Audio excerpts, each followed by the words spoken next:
बंदी छोड़ सतगुरु रामपाल जी परमेश्वर जी की जय हो।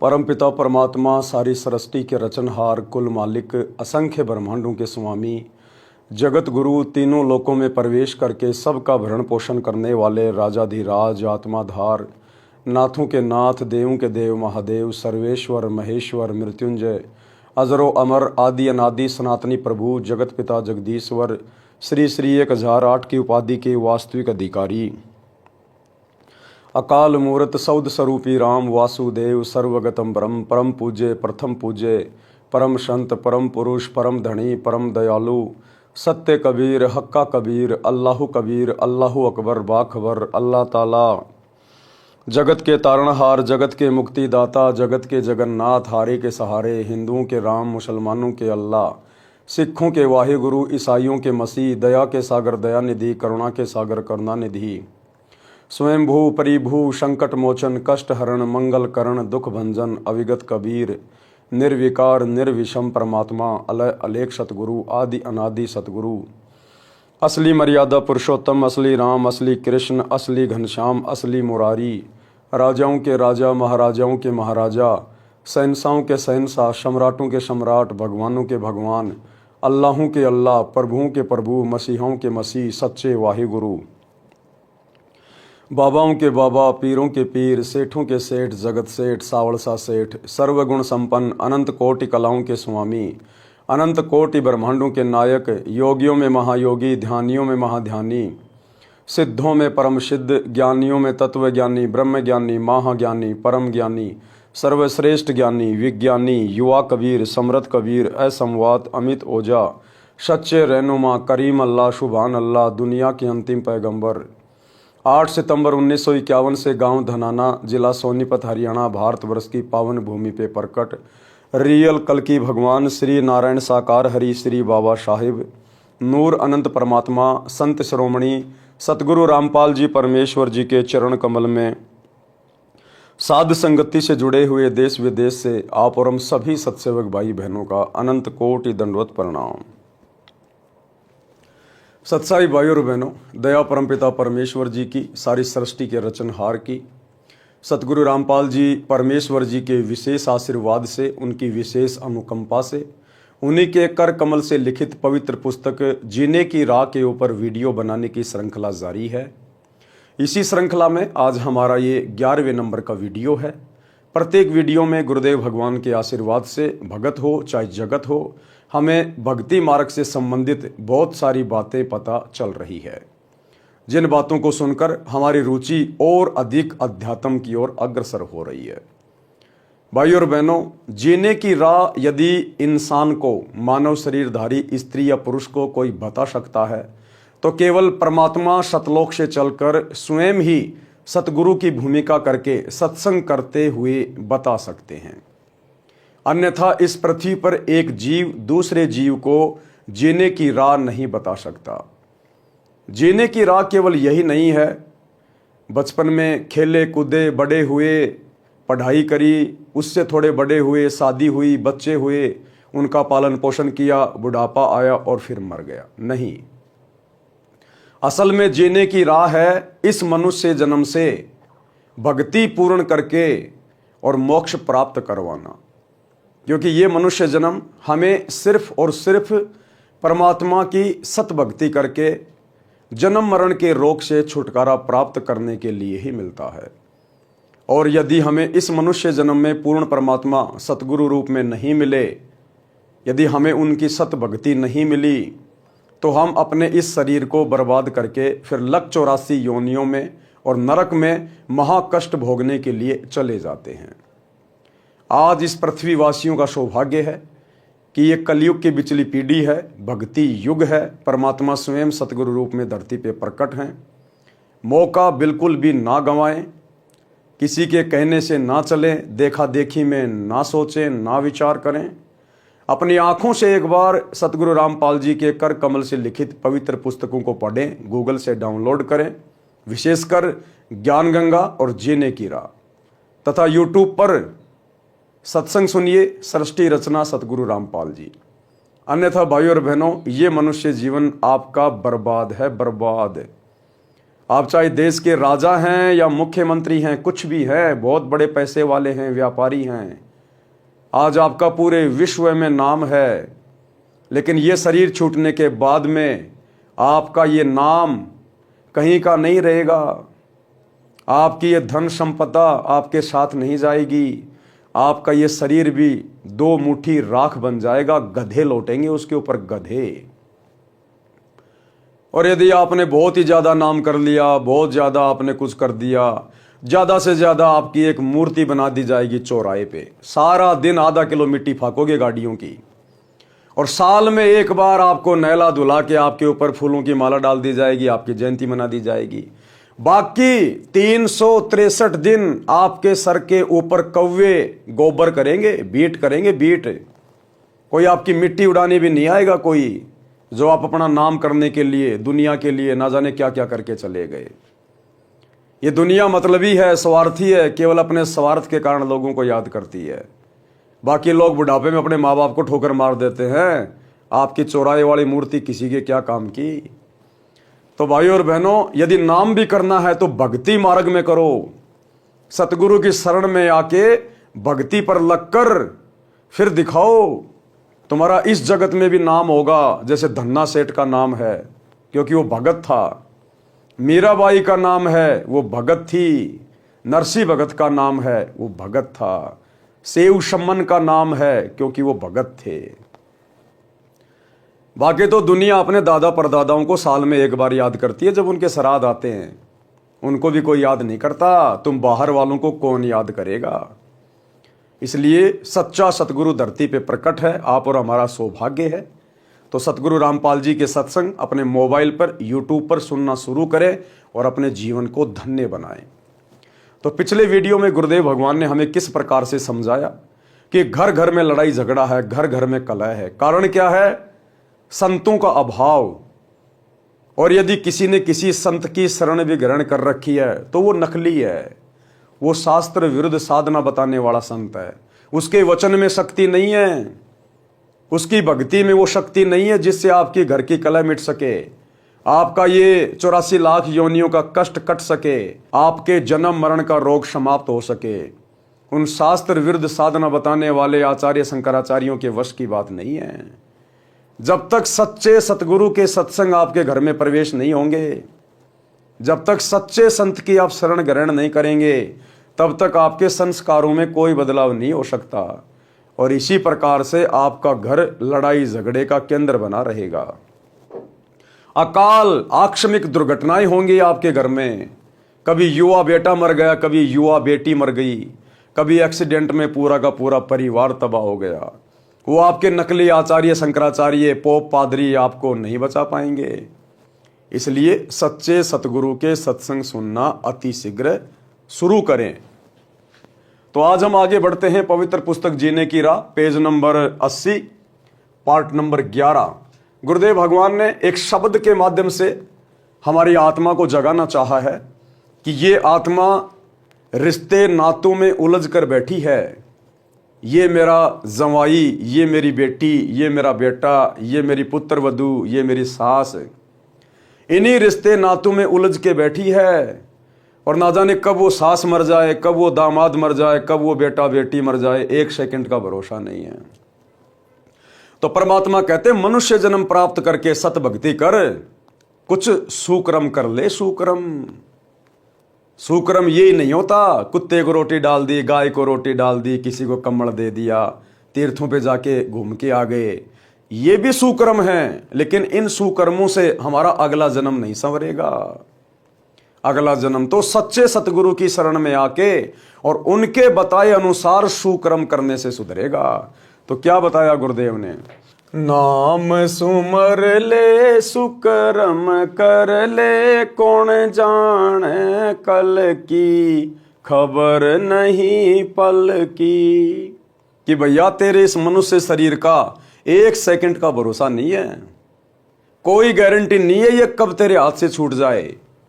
उससे पहले पहले जिस काम को करने के लिए परमात्मा ने मनुष्य शरीर दिया है, सतगुरु की सत भक्ति कर ले। नाम सुमर ले, सुकर्म कर ले, कौन जाने कल की, खबर नहीं पल की। कोडी कोडी माया जोड़ी, बात करे छल की। कोडी कोडी माया जोड़ी, बात करे छल की। पाप पुण्य की बांधी पोटरिया, कैसे हो हल की, खबर नहीं पल की। कि पूरी जिंदगी सतगुरु की शरण के अभाव में, दुनिया को देखते हुए, कंपटीशन के चक्कर में उसका बेटा नौकरी लग गया, उसने ये फैक्ट्री खोल ली, उसने बड़ी बड़ी कोठियां बना ली, बड़ी बड़ी कार ले आया। माता पिता अपने बच्चों को इसी लालच में पढ़ाते हैं कि पढ़ लिख के नौकरी लगेगा, घर में दो पैसे आएंगे, चाहे ईमानदारी से आओ चाहे बेईमानी से आओ। तो कहते हैं आपने जोड़ जोड़ के वो माया तो इकट्ठी कर ली, किसी से छल किया, किसी को वैसे बेचारे को दुखी कर लिया, कोई रिश्वत ले ली, कोई डाके मार लिए। कहते हैं पाप पुण्य की बांधी पोटरिया, ये तो तूने पाप और पुण्य की गठरी बांध ली, ये तो तूने अपना जीवन बर्बाद कर लिया। ये कैसे हो हल्की, अरे बिना सतगुरु की शरण के, बिना सतगुरु की सत भक्ति के, ये पाप और पुण्य की पोटली जो तूने बांध ली है, पूरी जिंदगी दो के चार करके, गधे और बैल की तरह कमा के, ये कैसे हल्की होगी अब तेरी। वहां तेरे पाप कर्म तेरे परिवार वाले नहीं बटवाएंगे, जिनके लिए तू गधे और बैल की तरह पूरी जिंदगी लगा दिन रात है। रिश्वत लेने से बाज नहीं आया, मिलावट करने से बाज नहीं आया, किसी को ठगने से बाज नहीं आया। जब धर्मराज के दरबार में जाएगा तो खाली हाथ जाएगा, ये कमाई तेरी यहीं रह जाएगी।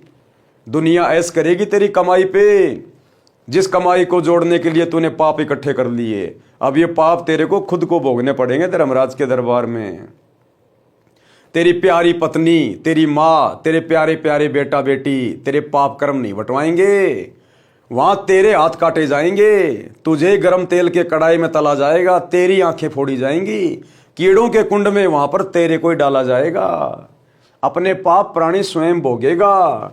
अगर सतगुरु के शरण में आ जाता, नाम दीक्षा ले लेता, सत्संग सुनना शुरू कर देता, तो सतगुरु ज्ञान देता कि बेटा ऐसी गलती मत करना, ये 2 नंबर के काम ये मनुष्य योनि के लिए नहीं है, ये तो राक्षसों का स्वभाव है, राक्षसों का, जो दूसरों को दुखी करते समय कुछ भी नहीं सोचते। आप इंसान हो, स्त्री या पुरुष, हमें यह जन्म परमात्मा की प्राप्ति के लिए मिला है, और परमात्मा की प्राप्ति होगी सुकर्म करने से, सत्कर्म करने से, दान धर्म करने से। कबीरा आप ठगाइए और न ठगिए कोई, अरे आप ठगाए सुख होत हैं, औरों को ठगे दुख होए। तो साधु संत फिर हमें ये ज्ञान देंगे, ये शिक्षा देंगे। और जब हम सच्चे गुरु की शरण में आ जाएंगे तो फिर हमारे घर में कमी किस बात की। आगे से आगे परमात्मा हमारी जरूरतों की व्यवस्था करेगा। फिर भला हमने दुनिया को ठगने की जरूरत क्या है, झूठ बोलने की जरूरत क्या, चोरी करने की, मिलावट करने की आवश्यकता क्या पड़ जाएगी, जब हमारा सतगुरुदेव भगवान हमें किसी चीज के भरोसे रहने नहीं देगा। अन्यथा संतों की खोज क्यों की जाती है, भक्ति क्यों की जाती है। अगर भक्ति करते करते भी यदि वही दुख है, वही संकट है, वही परेशानियां हैं, इंसान के विचारों में कोई बदलाव नहीं आ रहा, सुकर्म करने की प्रेरणा मन में नहीं उठ रही, इसका मतलब वो संत नकली है, वो सत्संग नकली है, उसको तुरंत त्याग देना चाहिए और तुरंत सच्चे सतगुरु की शरण में आके अपनी आत्मा का कल्याण करवाना चाहिए। एक बार सत्संग सुनना शुरू करें सतगुरु रामपाल जी के, आपके संस्कार चेंज होना शुरू हो जाएंगे। आपको 1-2 महीने बाद में स्पष्ट दिखाई देने लगेगा कि मैं तो बारूद के ढेर पे बैठा था, बारूद के ढेर पर, और सोच रहा था मैंने तो पैसे कमा लिए, दुनिया को ठग लिया। आपको आत्मग्लानि होने लगेगी कि मैंने तो कोरा पाप इकट्ठा किया, पाप, दुनिया को लूट लूट के, झूठ बोल बोल के, 2 नंबर के काम और मिलावट कर करके। और जिस दिन सतगुरु की शरण में आ जाएंगे फिर देखना, शौपन में भी आपको बेईमानी नहीं सूझेगी, शौपन में भी डरोगे रिश्वत लेते हुए, उल्टे काम करते हुए, क्योंकि ये परम संत है, इनके वचन में शक्ति है। आगे गुरुदेव क्या कहते हैं, मात पिता परिवार भाई बंधु ये त्रिया मतलब की। त्रिया कौन? स्त्री। मात पिता परिवार भाई बंधु ये त्रिया मतलब की। चलती बरिया कोई न साथी या माटी जंगल की खबर नहीं पल की। कहते हैं जिस परिवार और कुटुंब के चक्कर में, जिनके पालन पोषण के ही चक्कर में तू दिन देखता ना रात गधे और बैल की तरह कमाए जा रहा है, कमाए जा रहा है, घर भरे जा रहा है। कहते अंत समय में जब तू यहां से शरीर छोड़ के जाएगा, जब तेरा शरीर मिट्टी बनेगा, तो कहते हैं चलती बरिया कोई ना साथी, तेरा कोई साथी नहीं होगा। अकेला आया था अकेला जाएगा। आत्मा का कल्याण करवाने आया था और पाप कर्मों की गठरी बांध के चल दिया बिना सतगुरु की शरण के। तो कहते हैं अंत समय में ना तो तेरे वो परिवार काम आएगा, ना बेटा बेटी, ना तेरी पत्नी, ना तेरा वो धन, कुछ तेरे काम नहीं आएगा। वही परिवार वाले तेरे को उठा के फूक फाक के आ जाएंगे, 2-4 दिन रोलेंगे धोलेंगे, फिर वो स्त्री कोई दूसरा अपना खत्म कर लेगी और वो परिवार वैसे ही चलेगा जैसे पहले चल रहा था। जिस परिवार की जिम्मेदारी लेके तू दिन रात टेंशन में रहता था, मैं मर जाऊंगा तो परिवार कैसे चलेगा, मेरे बेटा बेटी का क्या होगा। वो बेटा बेटी बड़े आनंद से रह रहे हैं, कोई दिक्कत नहीं है। दुनिया के माता पिता मरते हैं, 2-4 दिन का रोना धोना होता है, उसके बाद वो परिवार वैसे चलता है। सब अपनी अपनी किस्मत लिखवा के लाते हैं, कोई माँ बाप के भरोसे नहीं आता है। ये तो हम लोग फालतू की ठेकेदारी ले रहे, फालतू की ठेकेदारी। ठीक है, माता पिता की भी जिम्मेदारी निभानी है, बाल बच्चों का भी पोषण करना है। परमात्मा ये नहीं कहते कि माता पिता को छोड़ दो, परिवार को छोड़ दो या जिम्मेदारी ना निभाओ। नहीं, सारे काम करो, नेक नीति ईमानदारी से करो, लेकिन साथ में जो मुख्य काम था उसको क्यों भूल गया? भक्ति को। अरे मुख्य काम तो भक्ति है ना, तू भक्ति करने के लिए आया था ना इस धरती पर। ये माता पिता तो कल को गधे बनेंगे, वहां भी मिल जाएंगे। औरत कल को कुत्ते बनेंगे, वहां भी मिल जाएगी। बेटा बेटी जानवरों की योनि में मिल जाएंगे। परमात्मा कहते हैं मात पिता मिल जाएंगे, लख 84 माही, ये सतगुरु की सेवा और भक्ति फेर मिलन की नहीं। ऐसा सतगुरु और ऐसा ज्ञान और ऐसा मोक्ष का मार्ग भाई तुझे अन्य योनियों में नहीं मिलेगा। ये तो मनुष्य जन्म में भी बड़ा दुर्लभ है, बड़ा दुर्लभ है। आपके दादा परदादा मर गए चले गए, आज वो भूत बने फिर रहे हैं जिनके आप श्राद्ध निकाल रहे हो। ये सतगुरु उनको प्राप्त नहीं हुआ। आज जो मनुष्य शरीरधारी है उनका सौभाग्य है, अपना रोग कटवा सकते हैं जन्म और मरण का। तो ये सतगुरु पशु योनि तो छोड़ दीजिए, पशु योनि में तो कोई भक्ति कर ही नहीं सकता। मनुष्य योनि में भी मिलना अति दुर्लभ है, अति दुर्लभ। लेकिन आज ये सतगुरु बेहद सुलभ है। अगर जरा सा दिमाग लगा लिया जाए, महीना 2 महीना अगर यूट्यूब पर इनके सत्संग सुन लिए जाएं, सृष्टि रचना को अच्छे से समझ लिया जाए, तो जीवन धन्य हो जाएगा, जीवन धन्य। आपका वो परिवार भी, आपके बच्चों का पालन पोषण भी परमात्मा के आशीर्वाद से इतने अच्छे तरीके से होगा, आपके आड़ोसी पड़ोसी गांव वाले देखते रह जाएंगे कि ये भाई साहब करता कुछ नहीं है और इसके घर में ठाट बाट हो रहे हैं। और पहले बैल से ज्यादा कमा रहे थे, बैल से ज्यादा, गधे से ज्यादा, और फिर भी हमारे खर्चे पूरे नहीं हो रहे थे। इसलिए दुनिया सतगुरु को ढूंढती है, लेकिन रॉन्ग नंबर लग जाता है दुनिया का। नकली सतगुरु उसे अपनी चपेट में ले लेते हैं, आत्माओं को फंसा के बैठ जाते हैं। गांव गांव में बैठे ये नकली पाखंडी आचार्य शंकराचार्य। सच्चे सतगुरु की शरण ग्रहण करनी पड़ेगी, तब देखना जीवन में आनंद, मंगल ही मंगल। तो परमात्मा कहते हैं बेटा अंत में अकेला जाएगा, वो तेरा परिवार, तेरे बेटा बेटी, तेरी जिम्मेदारियां सब यहीं धरी के धरी रह जाएंगी। 2 मुट्ठी राख बनेगी तेरे शरीर की, और फिर पाप कर्म भोगेगा ऊपर जाके। तारों बीच चंद्रमा ज्यों झलके, तेरी महिमा झला झलकी। तारों बीच चंद्रमा ज्यों झलके, तेरी महिमा झला झलकी। बने कुकरा बिष्टा खावे, अब बात करे बल की खबर नहीं पल की। देखो कितने प्यार से समझा रहे हैं गुरुदेव कि आज कोई प्रधानमंत्री बना है, कोई राष्ट्रपति बना है, कोई बहुत बड़ा उद्योगपति है, कोई पैसे वाला है, कोई मंत्री है, कोई संतरी है। आज उनकी बहुत ज्यादा महिमा है। जहां भी जाते हैं दुनिया ले लेके मोबाइल उनकी फोटो खींचने लग जाती है, सेल्फियां लेने लग जाती है। जहां जाते हैं वहां उनका आदर सम्मान होता है, गले में मालाएं डाली जाती है, तालियां बजाई जाती हैं। परमात्मा कहते हैं बिना सतगुरु की भक्ति के ये तेरी झूठी महिमा बेटा किसी काम नहीं आएगी। आज तो तेरी महिमा ऐसी हो रही है जैसे तारों के बीच में चंद्रमा की होती है। रात्रि में तारों में जैसे चंद्रमा अलग ही दिखाई देता है ना, आज इस दुनिया में आम इंसानों में, आम प्राणियों में आज तेरी महिमा ऐसे हो रही है। फलाने देश का राष्ट्रपति, प्रधानमंत्री, मुख्यमंत्री, उद्योगपति, वो क्रिकेटर, वो हीरो, वो हीरोइन, कहते हैं आज तेरी महिमा बड़ी जबरदस्त हो रही है।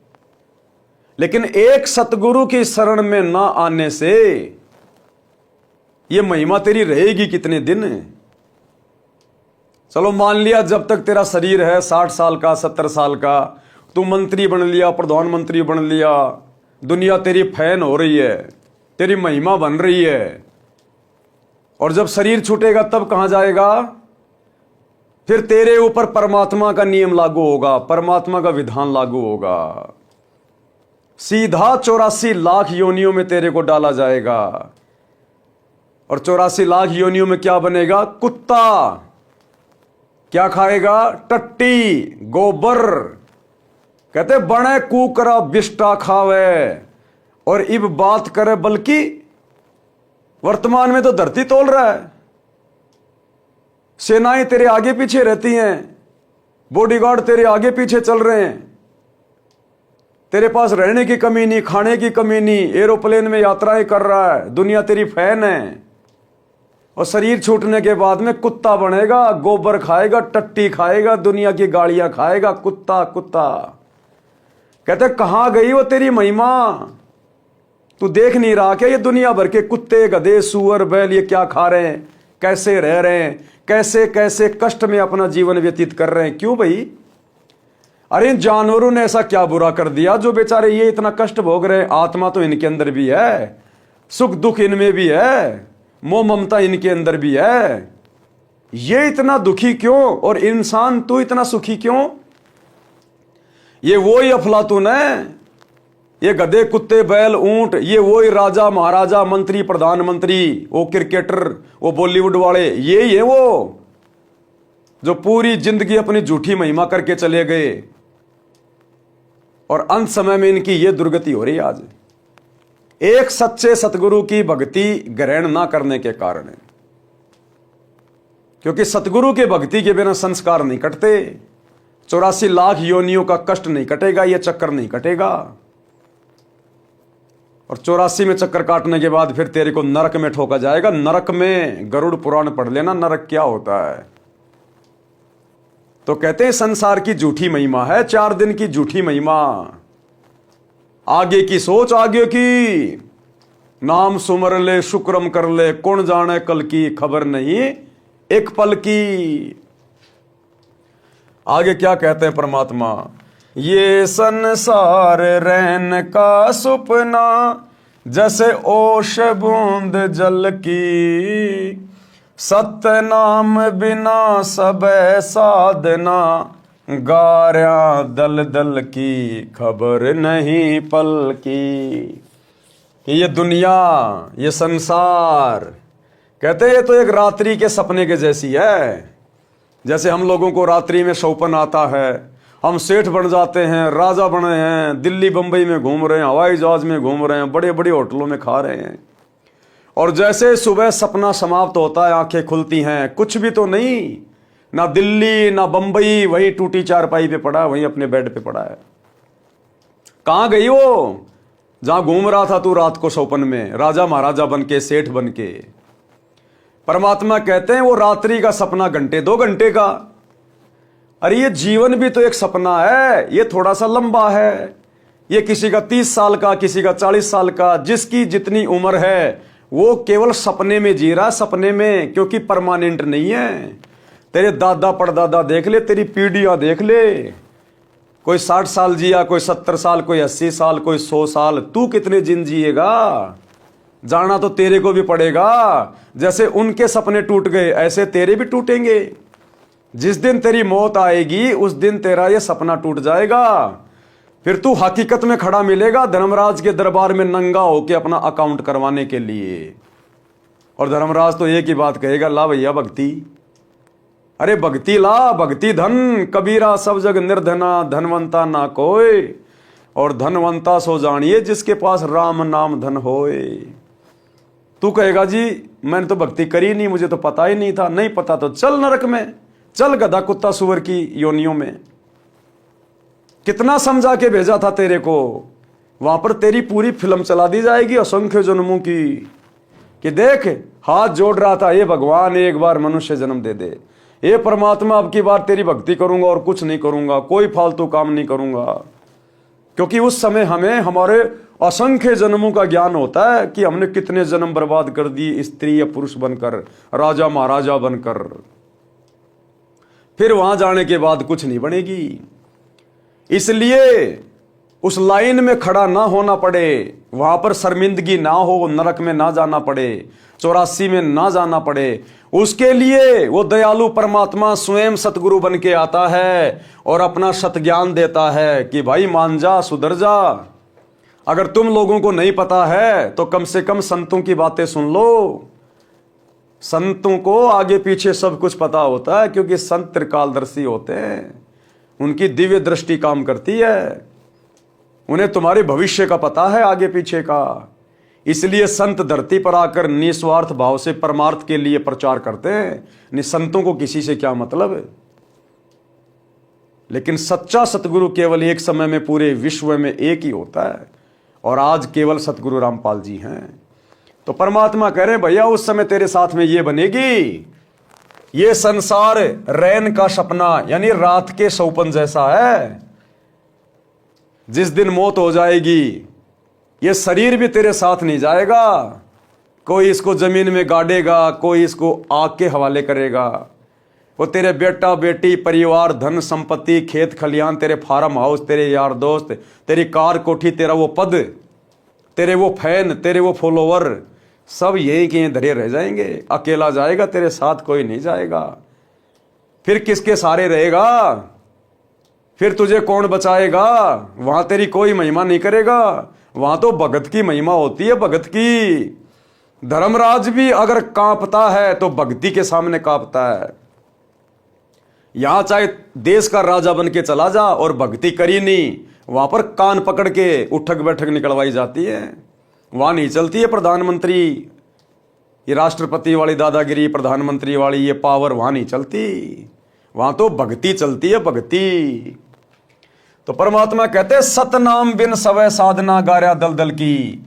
सतनाम यानी सच्चे नाम की साधना के बिना और जितनी भी साधना है ये तो गार्या है, गार्या दलदल की। जैसे दलदल का जो कीचड़ होता है उसमें जितने हाथ पैर मारोगे उतना ही नीचे जाओगे, नीचे। तो इसी प्रकार शास्त्र विरुद्ध साधना चाहे कितनी कर लो, कितनी कावड़ ले आओ, कितनी पैदल यात्रा कर लो, कितने भंडारे कर लो, कितने कम्बल बांट लो, कितने मंदिर मस्जिद चर्च गुरुद्वारों में धोख लगा लो, तुम तो दलदल वाली गार्या में धस रहे हो। अंत में दुर्गति निश्चित है। और सतनाम की साधना केवल सतगुरु रामपाल जी के पास है, बाकी दुनिया में किसी के पास नहीं है। इसलिए समझदार को समय रहते संत रामपाल जी के सत्संग सुनना शुरू कर देना चाहिए। अंत समय जब चले अकेला आंसू नैन ढलकी, अंत समय जब चले अकेला तेरे आंसू नैन ढलकी, कहे कबीर शरण गह मेरी हो रक्षा जल थल की, खबर नहीं पल की। परमात्मा कह रहे अंत समय में जब तू चलेगा ना यहां से अकेला, तेरी आंखों से आंसू निकलेंगे, रोएगा तू, पछताएगा उस समय कि हे परमात्मा मैंने क्या किया। मैं तो खाली आया था और खाली जा रहा हूं। मैं तो जिस चीज को जोड़ने में पूरी जिंदगी लगा रहा, मेरे साथ तो कुछ भी नहीं आया। वो मेरा परिवार, मेरी संपत्ति सब नीचे धरी की धरी रह गई। मैं तो भक्ति करने आया था, भक्ति का तो मैंने खाता भी नहीं खोला, और ये तो दुर्गति हो गई मेरी, दुर्गति। तो मालिक कहते हैं अंत समय में जो भक्तिहीन प्राणी होता है वो रोता हुआ जाएगा, यम के दूत उसके मुख दर मारते हुए लेके जाएंगे, नंगे पैर पकड़ के उसकी कॉलर, उसकी गर्दन। और कहते हैं कहे कबीर शरण गए मेरी, कबीर परमात्मा कहते हैं जब मैं सतगुरु रूप में धरती पे आता हूं, मेरी शरण में तो आके देख एक बार, यम के दूत तेरे निकट भी नहीं आएंगे। हो रक्षा जलथल की, जब तक जिएगा तब तक भी तेरी मैं रक्षा करूंगा, तेरे ऊपर कोई आंच नहीं आने दूंगा। और मरने के बाद तो परमात्मा शब्द रूप में साथ रहेगा, धर्मराज भी हाथ जोड़ेगा, आओ भगत जी, आओ भगत जी। और बाकी प्रधानमंत्री का भी कान पकड़ के आगे ठोकर मारेगा, निकल यहां से नालायक, गया था भक्ति करने, लग गया राजपाट करने में, कोरे पाप कमा के ले आया। भावार्थ, परमात्मा कबीर जी ने बताया है कि हे भोले मानव, स्त्री या पुरुष, परमात्मा का नाम जाप कर, शुभ कर्म कर, पता नहीं कल यानी भविष्य में क्या दुर्घटना हो जाएगी, एक पल का भी ज्ञान नहीं है। धन का संग्रह छल कपट किए बिना हो ही नहीं सकता। गुरुदेव कह रहे हैं धन का संग्रह छल कपट किए बिना होगा ही नहीं। ये सतगुरु के वचन है, परम सत्य है। 2 नंबर के काम किए बिना, छल कपट किए बिना, मिलावट किए बिना, रिश्वत लिए बिना आपके पास में धन का संग्रह हो ही नहीं सकता, इम्पॉसिबल।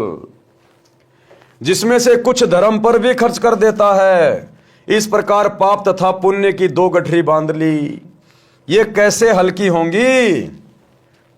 पाप तो नरक में और पुण्य स्वर्ग में भोगता है। माता पिता भाई पत्नी आदि आदि परिजन अपने अपने मतलब की बातें सोचते हैं, पूर्व जन्मों के कारण परिवार रूप में जुड़े, यानी परिवार में आज जो भी हमारे रिश्ते नाती हैं, आपके बेटा बेटी या माता पिता भाई बंधु, ये पिछले जन्मों के हमारे एक दूसरे के ऋण संबंध हैं। कोई अपना पूरा करने आया है, कोई लेने के लिए आया है, जिसका जितना संस्कार है उतने दिन हमारे से रिश्तों में जुड़े रहेंगे। और जब वो संस्कार पूरा हो जाएगा, अचानक से बेटा बेटी एक्सीडेंट में मर जाते हैं, जवान क्यों मर गए भाई, वो तो आपके थे ना, क्यों मरने दिया आपने, वो आपके नहीं थे भैया। ना जाने कितने बेटा हो लिए, कितनी बेटी हो ली, कितने माता पिता बन लिए, कितना क्या हो लिया। ये तो हमारे पिछले जन्मों के ऋण संबंध है जो हम पूरा करने आते हैं। एक बाप पूरी जिंदगी कमाता है और बेटा आवारागर्दी करता है, शराब पीता है, वो पिछले जन्म में उस बाप ने उस बेटे का खा रखा है, अब की बार वो पूरा करने आया है। वो बाप कमा कमा के दे रहा है जो पिछले जन्म में उसका लूटा था, और वो बेटा खा रहा है। एक घर में बेटा कमा रहा है, बाप शराब पी रहा है। अब वो बाप का उस बेटे ने पिछले जन्म में धन खा रखा है, इस जन्म में वो बाप बैठा बैठा खा रहा है और वो बेटा कमा कमा के दे रहा है। आपके घर में जो दामाद जी हैं, आपने जिनको अपनी बेटी दे दी, बहुत सारा दहेज भी दे दिया, गाड़ी भी दे दी, वो दामाद उस ससुर ने पिछले जन्म में उस दामाद का खा रखा है, लूट रखा उसको। इस जन्म में वो दामाद बनके, जवाई बनके वो धन भी ले गया और बेटी भी ले गया। ये केवल ऋण संबंध है, यहां कोई किसी का नहीं है। एक लेवा एक देवा दूतम, कोई किसी का पिता नहीं पुतम, ऋण संबंध जुड़े सब नाता, अंत समय सब 12 बाटा। जैसे वो संस्कार खत्म, उसी समय सब अपने अपने रास्ते निकल जाते हैं। मरने के बाद बेटा कहाँ जाएगा, बाप कहाँ जाएगा, माँ कहाँ जाएगी। भक्ति नहीं करी तो बाप बनेगा गधा, माँ बनेगी कुतिया, बेटा बनेगा शुअर, हो गया 12 बाट अंत में सब कुछ। और अगर सतगुरु की शरण में आ जाते, सत्संग सुन लेते, नाम दीक्षा ले लेते, तो सतगुरु अपने विमान में बैठा के ले जाता, विमान में बैठा के अपने सतलोक में। ना या गधा बनना, ना कुत्ता बनना, ना किसी का लेना, ना किसी का देना। और भैया मरना तो है, अमर तो कोई रहेगा नहीं, चाहे जो मर्जी हो, मरना तो है। अगर मरना है तो फिर आगे का भी क्यों ना सोच ले कि मरने के बाद आगे कहां जाएंगे, ठिकाना कहां होगा हमारा। थोड़ा उस पर भी तो विचार कर लो 2 मिनट शांति से बैठ के, कि मरना तो पड़ेगा, और मरेंगे तो शरीर भी साथ नहीं जाएगा, बाकी चीजें तो जानी नहीं है। तो आगे क्या ठिकाना, मैं जाऊंगा कहां मरने के बाद? वो संत बताते हैं, सच्चा सतगुरु बताएगा, उनके सत्संग सुनने की जरूरत है।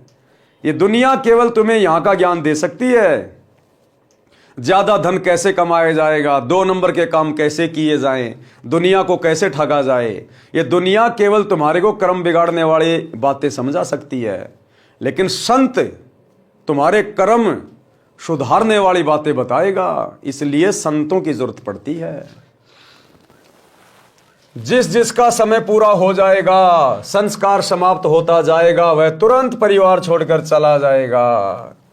जैसे रेल में डिब्बा भरा होता है, जिसने जहां जहां की टिकट ले रखी है वहां वहां उतर कर चले जाते हैं। ये परिवार रेल के डिब्बे की तरह है, मृत्यु के उपरांत ये शरीर मिट्टी हो जाता है, उस समय तेरा कोई परिवार का सदस्य साथी नहीं होगा।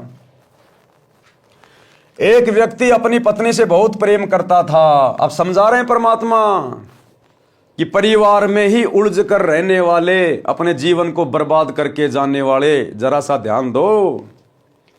एक व्यक्ति अपनी पत्नी से बहुत प्रेम करता था। वृद्ध हुआ तो उसकी मृत्यु निकट थी।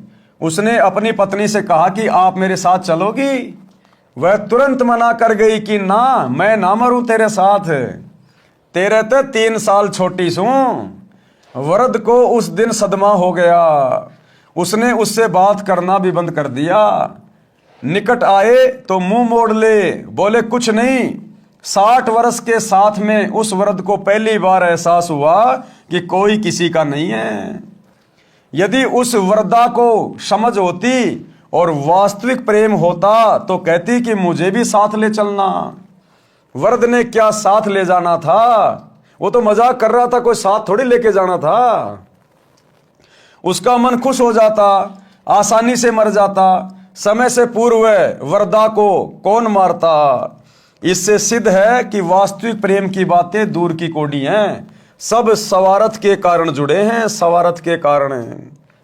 हे मानव, पूर्व जन्म के जप तप तथा धर्म संस्कार से वर्तमान में मंत्री, प्रधानमंत्री या ऊंचे अधिकारी बनकर ऐसे सुशोभित हो रहा है जैसे रात्रि में तारों के बीच में चांद की शोभा होती है।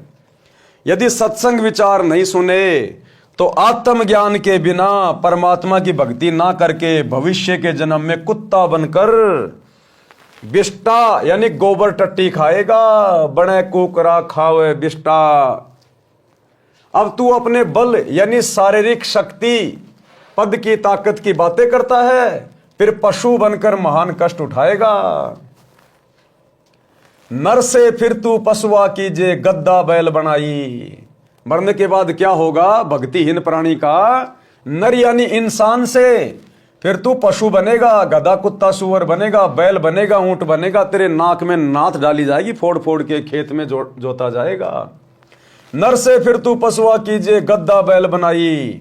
और ये 56 भोग कहां मन बोरे, कुरड़ी चरने जाई। आज छोटा मोटा कोई अधिकारी बन के, कोई पद पोस्ट प्राप्त करके और अपनी ताकत का जो अहंकार करता है ना, बेवजह लोगों को परेशान करता है। कहते हैं बिना भक्ति के अगले जन्म में ऊंट बनेगा, बैल बनेगा। तेरे नाक को फोड़ के नाथ डाली जाएगी, रस्सा डाला जाएगा और यूं खींच खींच के चलाया जाएगा तेरे को, खींच खींच के। बिना सतगुरु की भक्ति के कितनी बड़ी आफत मोल ले रहा है। शब्दार्थ, जो मनुष्य स्त्री या पुरुष सत्य भक्ति शास्त्र अनुसार गुरु से दीक्षा लेकर नहीं करता, वह मृत्यु के पश्चात पशु जीवन प्राप्त करता है। वह गधे या बैल के शरीर प्राप्त करता है। मानव शरीर में स्वादिष्ट भोजन खाता था। गधा बनने के पश्चात अच्छा खाना भी नहीं मिलता। गधे का शरीर धारण करके जंगल में कूड़े के ढेर में गंदा भोजन व घास खाता है। इसलिए भक्ति करो। आज तो लक्स के साबुन से नहा रहा है, बड़े बड़े महंगे महंगे खुशबूदार शैम्पू लगा रहा है, सेंट लगा रहा है? जरा सी कोई गंदगी लग जाए तो शर्ट को उतार के नई ले लेता है। और एक भक्ति ना करने से अगले जन्म में गधा बन के राख के ऊपर लौटेगा, राख के ऊपर। जिंदगी में कोई तुझे एक बार भी नहीं नहलाएगा, एक बार भी। ये दुर्गति होगी फिर इस इंसान की। ये 4 दिन की महिमा, उसके बाद कष्ट ही कष्ट। हे मानव, संसार में तेरा जीवन ऐसे है जैसे सुबह ओस के जल की बूंदें घास पर चमक रही होती हैं, जो कुछ समय में समाप्त हो जाती हैं। इसलिए पूर्ण सतगुरु से सतनाम की यानी सच्चे नाम जाप मंत्र लेकर भक्ति करके जीव का कल्याण करा ले। सच्चे शास्त्र अनुकूल भक्ति मंत्र के अतिरिक्त सब शास्त्र विरुद्ध साधना तो दलदल की गारा के समान है, निकालने की बजाय दुगना फंसाती है। वह साधना परमेश्वर कबीर जी के पास थी तथा कुछ संतों को भी परमेश्वर कबीर जी ने बताई थी, परंतु उनको अन्य को बताने को मना किया था। वर्तमान में सन 1997 से मुझदास रामपाल दास के पास है। मेरे अतिरिक्त वर्तमान में किसी भी संत व गुरु के पास शास्त्र प्रमाणित भक्ति मंत्र नहीं है। यह दावा वर्तमान में सतगुरु रामपाल जी के अलावा कोई भी आचार्य शंकराचार्य नहीं कर सकता कि पूरे विश्व में मेरे अलावा और किसी के पास में शास्त्र अनुकूल मोक्ष प्राप्त करवाने वाली साधना नहीं है। कोई भी आचार्य शंकराचार्य दावा नहीं कर सकता। ये क्या दावा करेंगे? देश में 4 शंकराचार्य एक एक वेद को लेके बैठे हैं। इनको तो वेदों का ज्ञान भी पूर्ण नहीं है, एक एक वेद को लेके बैठे हैं, एक एक वेद को। और कभी इनके यूट्यूब पे इनके वीडियो देखना, गाय के पीछे पड़े हुए, गाय के पीछे, गाय को माता बना दो, गाय को माता बना दो। अरे गाय माता बन गई तो तेरा क्या भला हो जाएगा? और क्या माता बनने से उस गाय का भला हो जाएगा? उस गाय को क्या पता तू माता बन गई, तू देश का राष्ट्रीय पशु बन गई, उस गाय को क्या पता? वो तो पशु योनि है, जैसे सुअर वैसे गाय। और गाय को माता बना दो, गाय को माता बना दो, ये है शंकराचार्यों का ज्ञान। अरे कोई मनुष्य को शिक्षा दे, मनुष्य जन्म का उद्धार कैसे हो। नहीं तो ये शंकराचार्य और उनके फॉलोअर अगले जन्म में गाय बन के घूमेंगे, बैल बन के घूमेंगे। ये हाल है भाई और बहनों इन संतों का। इसलिए सतगुरु रामपाल जी के अलावा पूरे विश्व में वर्तमान में ये शास्त्र अनुकूल साधना और किसी के पास नहीं है। आओ दीक्षा लो और अपना तथा अपने परिवार का जीवन सफल बनाओ। यदि आप जी ने मेरे यानी रामपाल दास के अतिरिक्त किसी अन्य पंथ के संत या गुरु से दीक्षा ले ली तो वही बात होगी कि आसमान से गिरे और खजूर में अटके। अब ये सत्संग सुन के, ये ज्ञान सुनकर, ये पुस्तकें पढ़कर यदि आपने कहीं और से दीक्षा ले ली, किसी और नकली काल के दूत के जाके फंस गए तो आसमान से गिरे और खजूर में अटके, वहीं की वहीं रह जाओगे, वहीं की वहीं। घर के रहोगे ना घाट के। मैं लेखक पहले गांव गांव में सत्संग करता था, यानी सन 1994 से सन 1993 से सतगुरु रामपाल जी जब तक ये करोथा का आश्रम नहीं बना था 1999 में, तब तक गांव गांव जाकर आदरणीय गरीबदास जी के ग्रंथ साहिब का पाठ करते थे और 3 दिन का सत्संग किया करते थे। मेरा सत्संग सुनते जो आत्मा को हिलाकर रख देता है, मेरे से नाम दीक्षा नहीं लेते, अन्य संतों से दीक्षा लेते थे, वहां से कोई लाभ नहीं हुआ। कई वर्ष भटककर मेरे से दीक्षा ली तो सुखी हुए। बता रहे हैं परमात्मा पहले ही कि जब शुरुआत में मैं सत्संग करता था तो सत्संग तो मेरा सुन लेते थे और दीक्षा किसी आड़ोसी पाड़ोसी के कहने से राधा स्वामी में ले ली, जय गुरुदेव में ले ली, निरंकारी में ले ली। और 10-5 साल वहां भटकने के बाद जब उनकी दुर्गति होती है ढंग से, तब आते वापस रो पीट के कि महाराज जी गलती हो गई। फिर महाराज जी से दीक्षा लेते और कुछ ही समय में परमात्मा घर में वो सुख दे देते जो वहां 10-10 साल से धक्के खाने के बाद भी उनको देखने को भी नहीं मिलते थे। उपरोक्त सत्संग वचनों से निष्कर्ष निकलता है कि यदि सत्संग के विचार सुनने को मिल जाएं तो घर स्वर्ग बन जाता है, उसके बिना नरक सा जीवन जीना पड़ता है। इस प्रकार विश्व उद्धार संभव है। सब प्यार प्रेम से जीवन यापन करके मोक्ष प्राप्त कर सकते हैं, ये अति अनिवार्य है। यानी भक्ति करना इस मनुष्य जीवन के लिए अति अनिवार्य है। इस मनुष्य जीवन का दूसरा कोई कर्म नहीं है। बाकी आपके प्रारब्ध में पहले से लिखा हुआ है, कब आपकी शादी होगी, कब आपका बेटा होगा, कब आपकी मौत होगी, कब आपके माँ बाप मरेंगे, क्या आप काम धंधा करेंगे, सब कुछ आपके भाग्य में पहले से फिक्स होता है।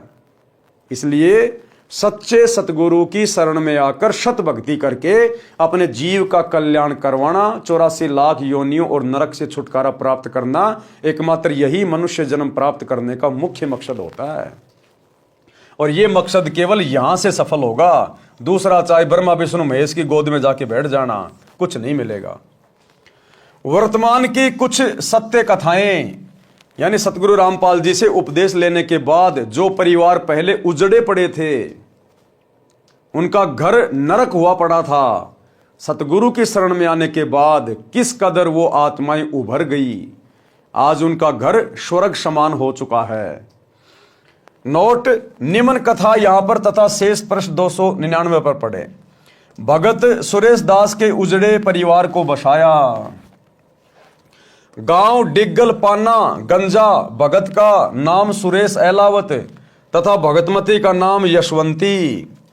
डिग्गल गांव गवाह है कि भगत सुरेश शराब, सुल्फा, तंबाकू का घड़ा आदि था, एक नंबर का नशेड़ी था भगत सुरेश। घर की ठोर बटोर कर रखा था। बहन यशवंती यानी सुरेश की पत्नी असाध्य रोग से पीड़ित थी। 2 लड़के छोटी आयु के थे जो पिता को घर पर आते देख छुप जाते थे। घर में झगड़ा रहता था। बहन यशवंती का एक भाई हरियाणा पुलिस में डीएसपी था जो अब सेवानिवृत्त हो चुका है। नाम है भगत राजेंद्र सिंह राठी, गांव भापड़ोदा। उसने अपनी बहन के उपचार में कोई कसर नहीं छोड़ी, क्योंकि जीजा तो दारू पीता था, एक नंबर का नशेड़ी था। तो यशवंती का जो भाई था वो हरियाणा पुलिस में डीएसपी था। उसने अपनी बहन के इलाज करवाने में कोई कसर नहीं छोड़ी, जिसका राजेंद्र नाम था। उसने अपनी बहन के उपचार में कोई कसर नहीं छोड़ी थी, परंतु व्यर्थ रही। मेरा एक भगत, गुरुदेव कह रहे हैं कि मेरा एक भगत जो हरियाणा पुलिस में नौकरी कर रहा है, वह आर्य समाज के महान प्रचारक श्री जौहरी सिंह जी का बेटा है। गांव जसराना, जिला सोनीपत।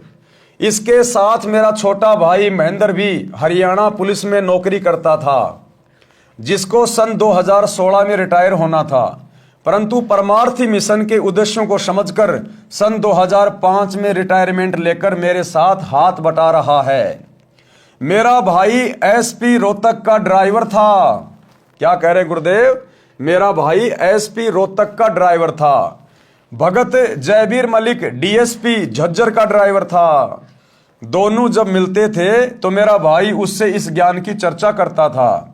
पहले तो आर्य समाजी होने के कारण भगत जयवीर जी बहुत दुखी हुए, अपने आचार्यों से मिले, परंतु अंत में सत्य को आंखों देखकर मान लिया कि सच्चाई यही है। कहां? सतगुरु रामपाल जी के पास। भक्ति अगर कहीं है तो केवल यही है। उसने सन 1994 में मेरे से दीक्षा ले ली। सन 1995 से 1996 तक भगत राजेंद्र सिंह राठी झज्जर में कार्यरत थे तथा जयवीर जी उनके ड्राइवर थे। भगत राजेंद्र जी का एक भाई पुलिस में नौकरी करता था। बहन यशवंती वाली बीमारी उसको भी थी, जिस कारण से सन 1995 में उसकी मृत्यु हो गई थी। ड्राइवर के नाते भगत जयवीर जी भी डीएसपी के साथ उनके घर गए। सब हालात का ज्ञान हुआ। वापस आने पर एक दिन जयवीर जी ने डीएसपी साहब से निवेदन किया कि आप अपने परिवार को बचाना चाहते हो तो संत रामपाल जी से दीक्षा ले लो। पहले तो नहीं माना, परंतु ट्रायल करने के लिए अपनी बहन यशवंती को अपने छोटे भाई सुखबीर के साथ दीक्षा दिलाने के लिए भेजा। ये दास रामपाल दास सिंचाई विभाग में जूनियर इंजीनियर जेई के पद पर कार्यरत था।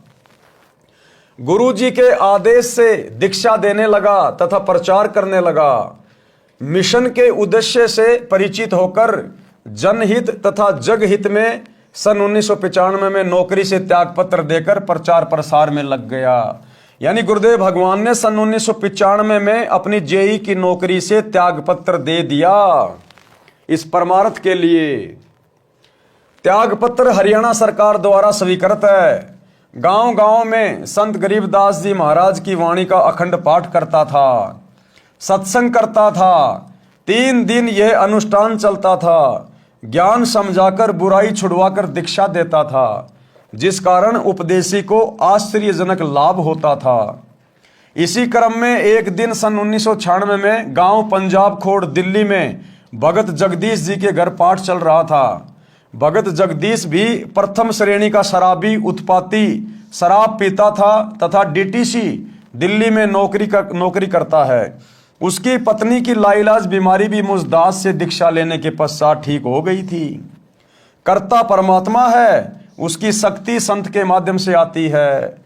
जैसे तार द्वारा बिजली आती है, तार बिजली नहीं है, इसी प्रकार संत परमात्मा भले ही नहीं है परंतु तार अवश्य होता है।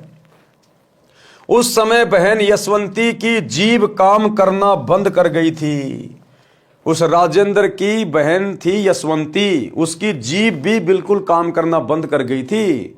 उसको बोले हुए कई दिन हो गए थे। वह गूंगी हो चुकी थी। सुखवीर जी अपनी बहन को साथ लेकर शाम के समय भगत जगदीश जी के घर आए। मेरे को सब समस्या बताई। वे दोनों भाई बहन रात्रि में सत्संग सुनकर वहीं रुक गए। बहन यशवंती को नाम दिया, प्रसाद खिलाया।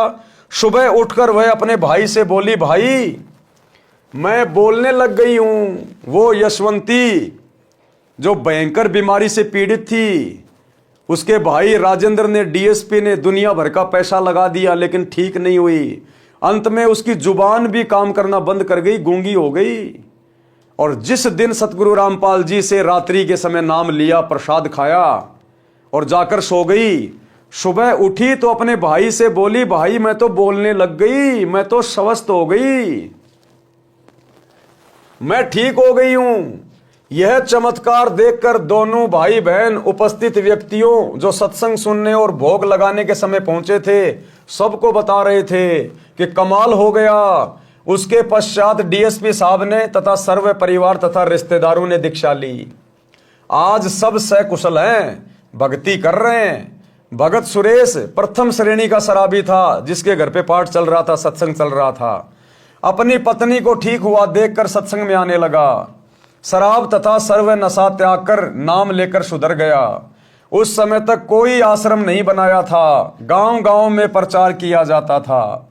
अब बहन यशवंती के परिवार की पूरे डिग्गल गांव में मिसाल है। सुरेश चौधरी भगत बन गया, जो एक नंबर का शराबी था। सारी बुराई त्याग दी। दोनों लड़के दिल्ली पुलिस में एक ही दिन सिपाही भर्ती हो गए, केवल सतगुरु के आशीर्वाद से। अन्यथा वो परिवार नरक बन गया था, नरक। उस यशवंती की तो अकाल मृत्यु होनी थी और वो थोड़े दिनों बाद में शराब पी पी के मरना था। और दोनों बच्चे उसके भीख मांग मांग के खाने थे, भीख मांग मांग के। उस परिवार की ये हालत होनी थी। लेकिन सतगुरु की शरण में आने से, सत्संग सुनने से आज वो परिवार आबाद हो गया, आबाद। दोनों लड़के दिल्ली पुलिस में एक ही दिन सिपाही भर्ती हो गए। लोगों को लगा होगा कि पैसे देकर भर्ती कराए होंगे, परंतु यह सत्य है कि एक पैसा भी किसी को नहीं दिया। आप स्वयं जांच कर सकते हैं। दोनों लड़कों के विवाह में 1 रुपया से अधिक कुछ नहीं लिया। यह भी जांच का विषय है। ऐसे ऐसे अनेकों उदाहरण हैं। यह कहानी बताने का मेरा उद्देश्य यह है कि जैसे गीता अध्याय 16 श्लोक 23 और 24 में कहा है कि शास्त्र विधि को त्याग कर मनमाना आचरण करने वाले को तो कोई लाभ परमात्मा से नहीं मिलता। और सतगुरु रामपाल जी के अलावा धरती पर जितने भी शंकराचार्य, आचार्य, मंडलेश्वर, गिरी, पुरी, नागा, ओगड़, वैष्णव, शैर, जितने भी ये पंथ वाले हैं, जितने भी ये साधु संत महात्मा हैं, श्री राम कथा कहने वाले, श्री कृष्ण लीला कहने वाले, रामायण का पाठ करने वाले, यानी एक सतगुरु रामपाल जी को छोड़कर आज धरती पर कोई संत या सतगुरु या गुरु कहलाने का अधिकारी नहीं है। उनके पास में शास्त्रों के अनुसार साधना नहीं है। वे मनमुखी भक्ति कर रहे हैं और तुम लोगों से करवा रहे हैं, और अंत में तुम सबका जीवन नरक बना के छोड़ देंगे, नरक बना के। आज घर घर में भक्ति हो रही है और घर घर में दुख है, कष्ट है, अकाल मृत्यु है, लड़ाई झगड़ा है। क्या खाक काम आ रही हो भक्ति? अरे वो देवी देवता जिनकी भक्ति कर रहे हैं, कौन से दिन काम आएंगे फिर? तो भाई और बहनों, सच्चे सतगुरु की शरण में आने से ही बात बनेगी, अन्यथा धरती पर भक्ति नहीं है। शास्त्रोक्त भक्ति करने से परमात्मा की शक्ति से सर्व असंभव कार्य भी सिद्ध हो जाते हैं, मोक्ष भी मिलता है। ऋग्वेद मंडल 10 सूक्त 161 मंत्र 2 में भी प्रमाण है कि परमात्मा की भक्ति करने वाले का असाध्य रोग भी नष्ट हो जाता है। परमात्मा की भक्ति करने वाले का असाध्य रोग भी, यानी जिस रोग का कहीं कोई इलाज ना हो, डॉक्टर हाथ खड़े कर लें, वो रोग भी सच्चे सतगुरु की भक्ति शुरू करने से समाप्त हो जाता है। आपने हॉस्पिटलों के भी चक्कर काटने की जरूरत नहीं है। अब इतना सब कुछ बिल्कुल निःशुल्क, फ्री, मुफ्त। लेकिन भैया आ वही पाएगा सतगुरु की शरण में जिसके पिछले जन्म के संस्कार मजबूत हैं। परमात्मा कहते हैं सकल पदार्थ है जगमाही, कर्महीन नर पावत नाही। जो कर्महीन होगा वो सतगुरु के विषय में चाहे उसको कितना समझा दो, उसके कान पर जू भी नहीं रेंगेगी। वो तो इसी प्रकार से अपना जीवन बर्बाद करके जाएगा और अपने परिवार का भी। यदि रोगी मौत के निकट भी पहुंच गया हो तो सत्य भक्ति करने वाले को स्वस्थ करके परमात्मा 100% यानी 100 साल की आयु प्रदान कर देता है। यानी भक्त पूरी आयु जीवित रहता है। जैसे पहले बिजली का विस्तार नहीं हुआ था तो आटा हाथ से चलने वाली चक्की से माता बहनें पीसा करती थी। पुरुष हाथ से, दरात से पशुओं का चारा यानी शानी काटा करते थे। फिर हाथ से चलाने वाली मशीन गंडासे का आविष्कार हुआ, वह भी कठिन कार्य था। वर्तमान में बिजली की शक्ति से आटा चक्की चलती है, गंडासे यानी शानी काटने की मशीनें चलती हैं। असंभव कार्य हो रहा है, शीघ्र तथा सुगम हो रहा है। बिजली का विधिवत कनेक्शन लेना होता है, बिजली की मर्यादा का पालन करना होता है, अन्यथा सुखदायी बिजली विनाश का कारण बन जाती है। जिस प्रकार आपने घर में बिजली का कनेक्शन ले लिया, अब बिजली का कनेक्शन लेने के बाद आपके सारे काम आसान हो जाएंगे। आटा भी मशीन पीसेगी, पशुओं का चारा भी मशीन काटेगी, जूस भी मिक्सी बनाएगी, घर में लाइट आएगी, गर्मी में कूलर पंखे चलेंगे। कितना आसान हो गया, जिंदगी कितनी सुगम हो गई। लेकिन वो बिजली का कनेक्शन तो ले लिया, अब आपने बिजली की जो मर्यादा है उनका भी ध्यान रखना पड़ेगा। अगर आपने कटे फटे या नंगे तार को हाथ लगा दिया तो उठा के फेंक देगी, घर में मौत भी हो जाएगी।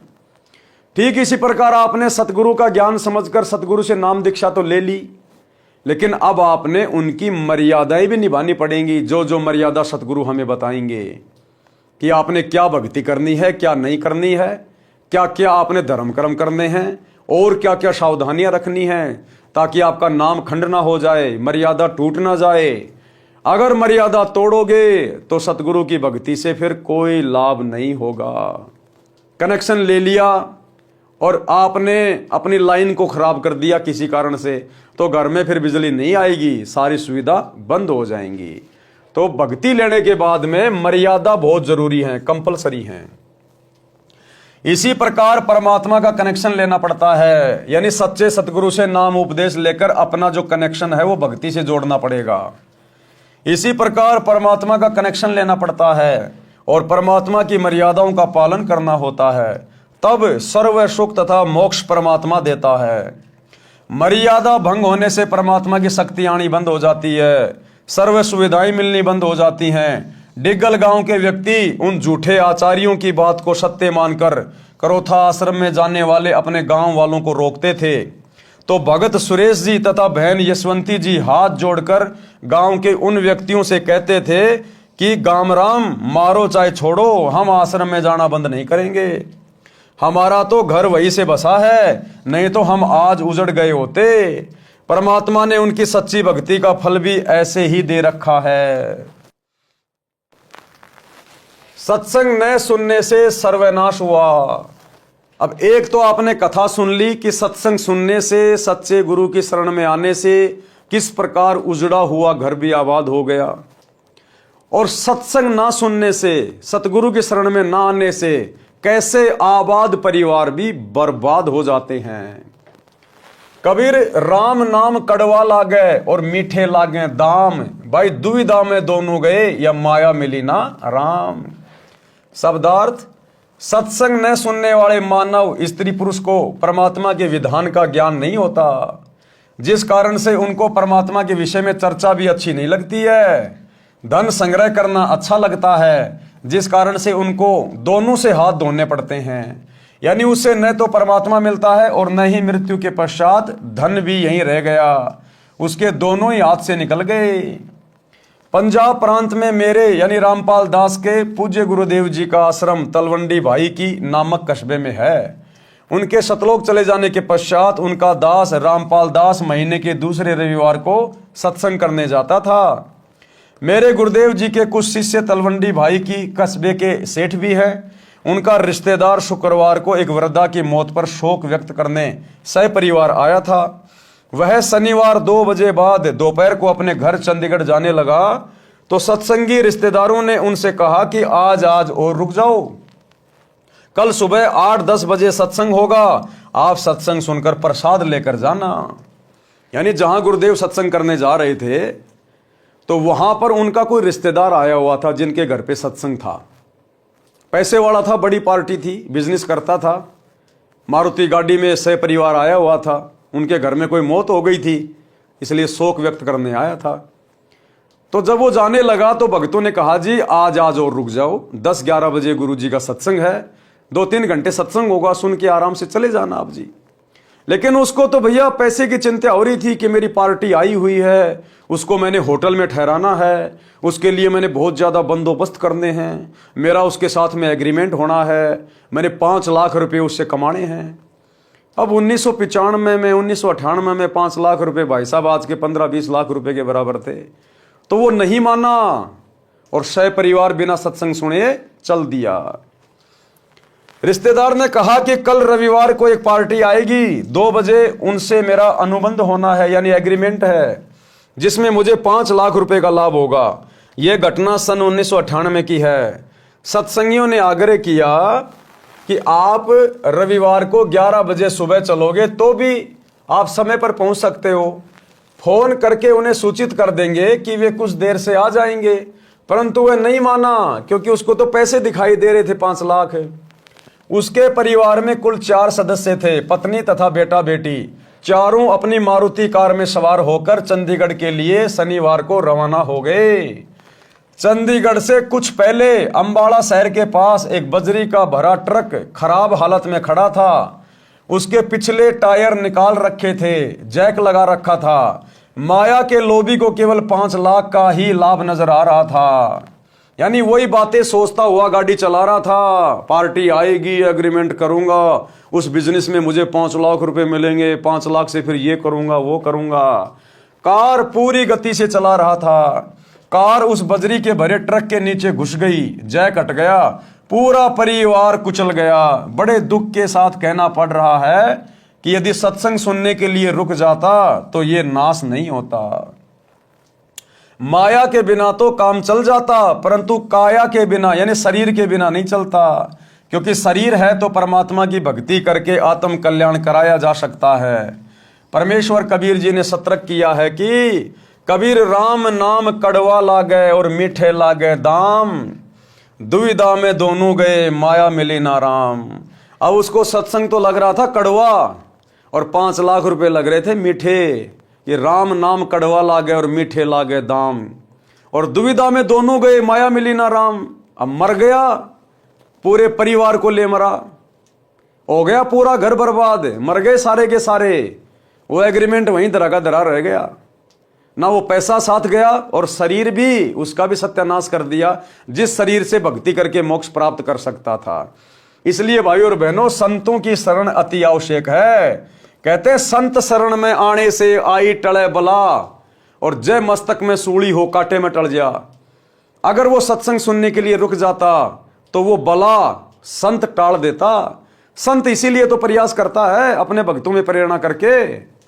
वो भगत उसको क्यों रोक रहे थे? गुरुजी की प्रेरणा से, क्योंकि गुरुजी को तो पता था ना आगे का क्या होने वाला क्या नहीं होने वाला। लेकिन भैया वो नहीं माना तो अपनी दुर्गति करवा बैठा।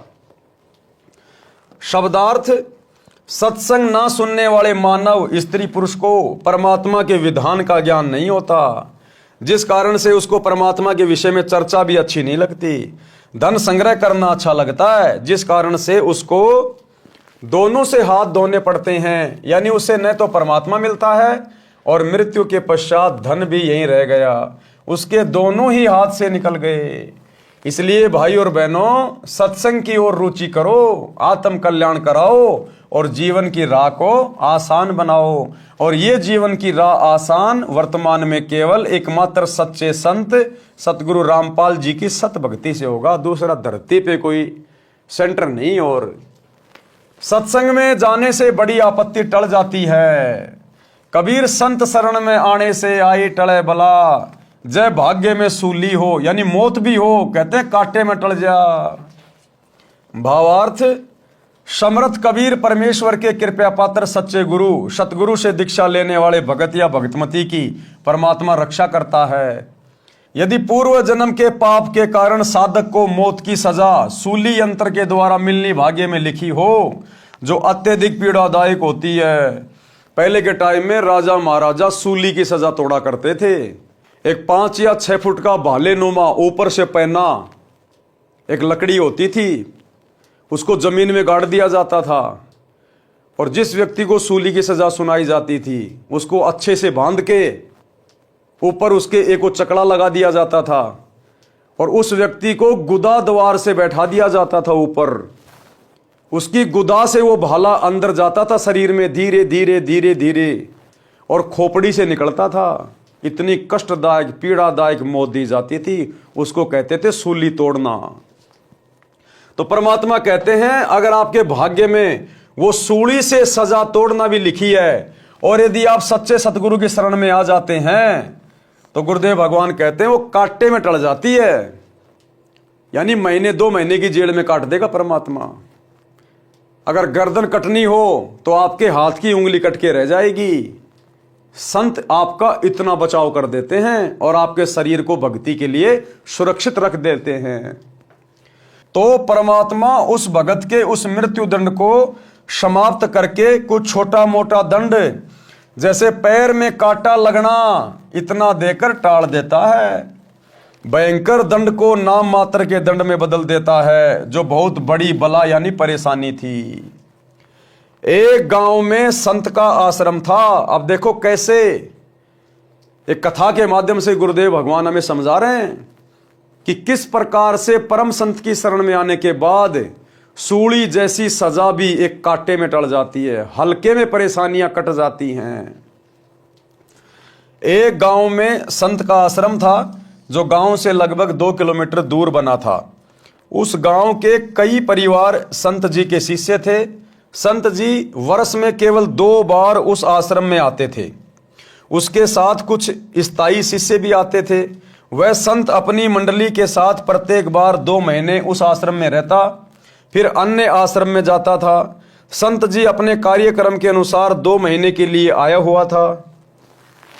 उस गांव के भक्तों ने भोजन की व्यवस्था अपने अपने घरों से कर रखी थी। एक परिवार एक दिन का भोजन आश्रम वालों को घर से बनाकर लाकर खिलाता था। प्रत्येक भगत की इच्छा रहती थी कि अपने गुरुजी को उत्तम भोजन, खीर व सब्जी रोटी खिलाएं। एक परिवार का भोजन का दिन था। उस दिन दूध खराब हो गया।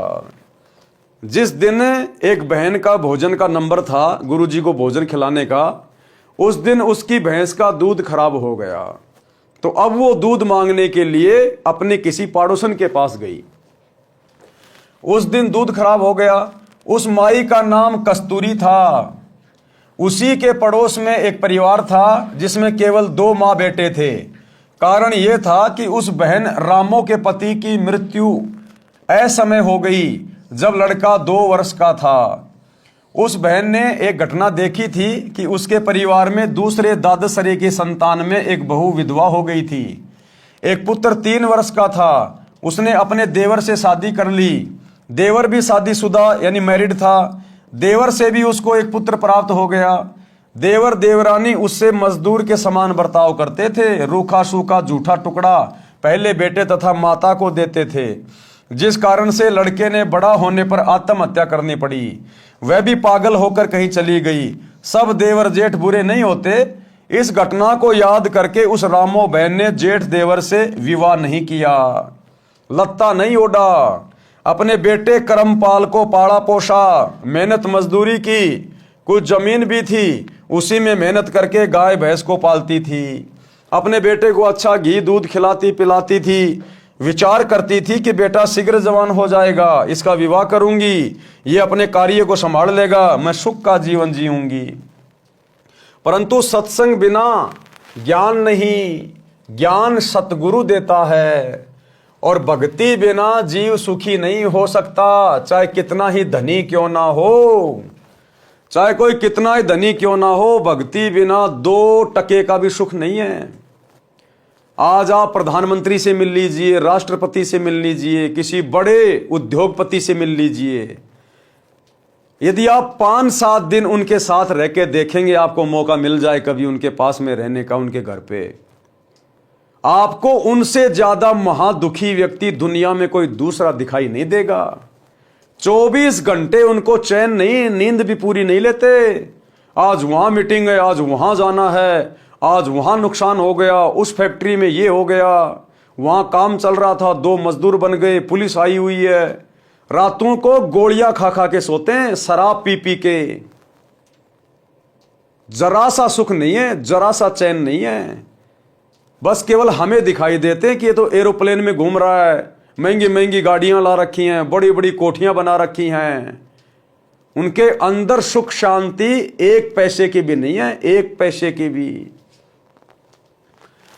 सिर पर पिता का साया नहीं था, बेटा मां के लाड से बिगड़ता ही है। मां का स्वभाव अपने संतान को सर्व संभव सुख देना होता है। कहावत है कि रांड का बेटा तथा रंडवे की बेटी बिगड़ती ही है। कारण यह है कि पिता कार्यवश बेटी की गतिविधि पर ध्यान नहीं रख पाता, मां बेटे की गतिविधि पर ध्यान नहीं दे पाती।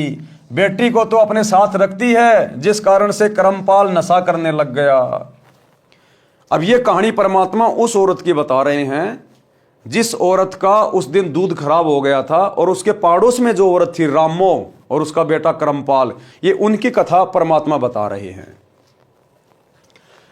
माता से झगड़ा करके रुपए या बाजरा जवार चना ले जाता, उसे बेचकर नशा करता। और रामो का बेटा जो करमपाल था, जिसका पिता बचपन में मर चुका था, अब मां के लाड प्यार से वो इतना बिगड़ गया, वो नशा करने लग गया। मां पैसे नहीं देती तो घर से अनाज वगैरह चोरी करके दुकान पे बेच के और शराब पीने लग जाता।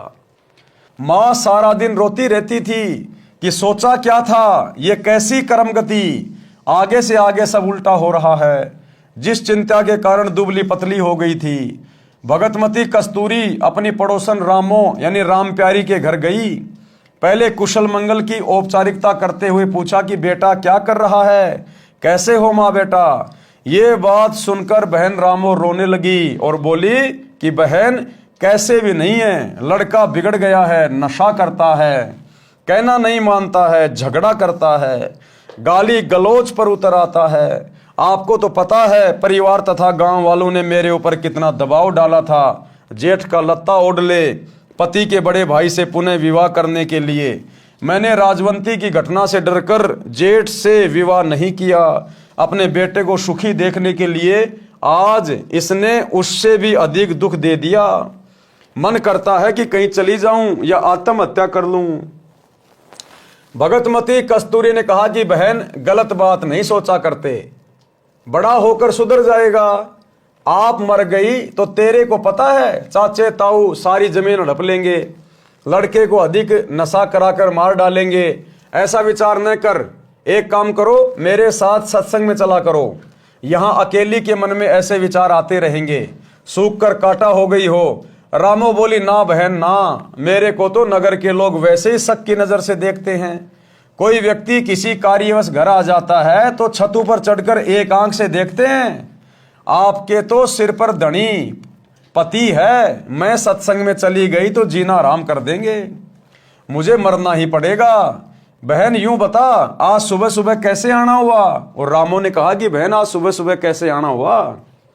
कस्तूरी ने कहा कि बहन आपको तो पता ही है कि हमारे गुरुजी आश्रम में ठहरे हैं, आज भोजन कराने की बारी मेरी है।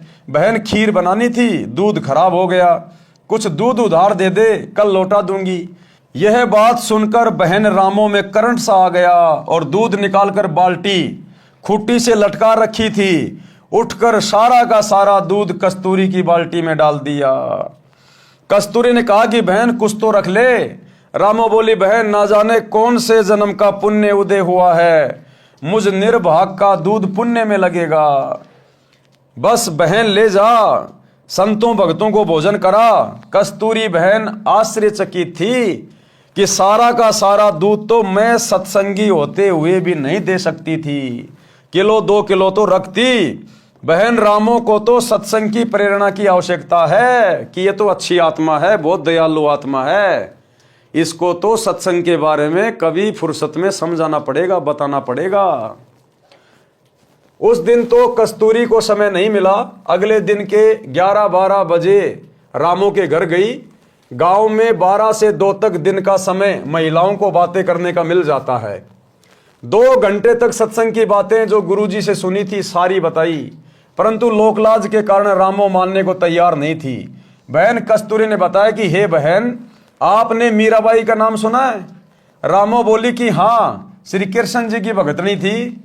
कस्तूरी बोली कि वह मंदिर में जाती थी, ठाकुर परिवार में जन्म था, महिलाओं को घर से बाहर जाने पर प्रतिबंध था, परंतु मीराबाई ने किसी की परवाह नहीं की।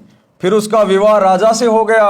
राणा जी धार्मिक विचार के थे, उसने मीरा को मंदिरों में जाने से नहीं रोका, परंतु लोक चर्चा से बचने के लिए मीरा जी के साथ 3-4 महिला नौकरानी भेजने लगा, जिस कारण से सब ठीक चलता रहा।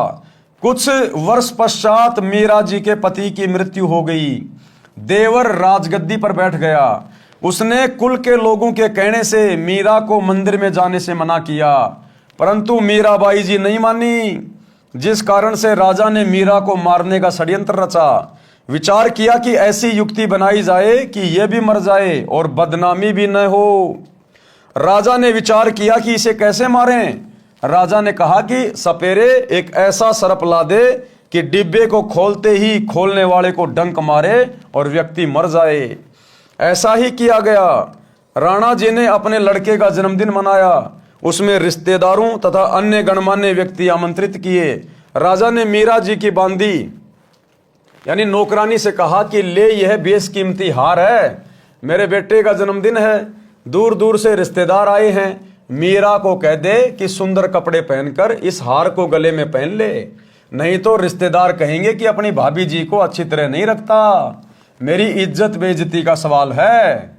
अब उस डब्बे के अंदर उसने वो जहरीला सर्प पैक करवा के भेजा था मीरा को मारने के लिए कि आज अगर ये सांप इसको डस गया और ये मर गई तो मेरे ऊपर कोई शक नहीं करेगा, सब कह देंगे भैया हम भी वहीं थे, और उसको तो सांप ने डस लिया। बांदी ने उस आभूषण के डिब्बे को मीराबाई को दिया और राजा का आदेश सुना दिया। उस आभूषण के डिब्बे में विशैला काले सफेद रंग का सर्प था। मीरा ने बांदी के सामने ही उस डिब्बे को खोला। उसमें हीरे मोतियों से बना हार था। मीराबाई ने विचार किया कि यदि मैं हार नहीं पहनूंगी तो व्यर्थ का झगड़ा होगा, मेरे लिए तो ये मिट्टी है। ये विचार करके मीरा जी ने वह हार गले में डाल लिया। राजा का उद्देश्य था कि आज सर्प डंक से मीरा की मृत्यु हो जाएगी तो सबको विश्वास हो जाएगा कि राजा का कोई हाथ नहीं है, हमारे सामने सर्प डसने से मीरा की मृत्यु हुई है। कुछ समय उपरांत राजा मंत्रियों सहित तथा कुछ रिश्तेदारों सहित मीरा के महल में गया तो मीराबाई जी के गले में सुंदर महंगा हार देखकर राणा बौखला गया और बोला, बच्चलन ये हार किस यार से लाई है? मीराबाई जी के आंखों में आंसू थे। बोली कि आपने ही तो बांदी के द्वारा भिजवाया था। वही तो है। बांदी को बुलाया तथा पूछा कि वह डिब्बा कहाँ है।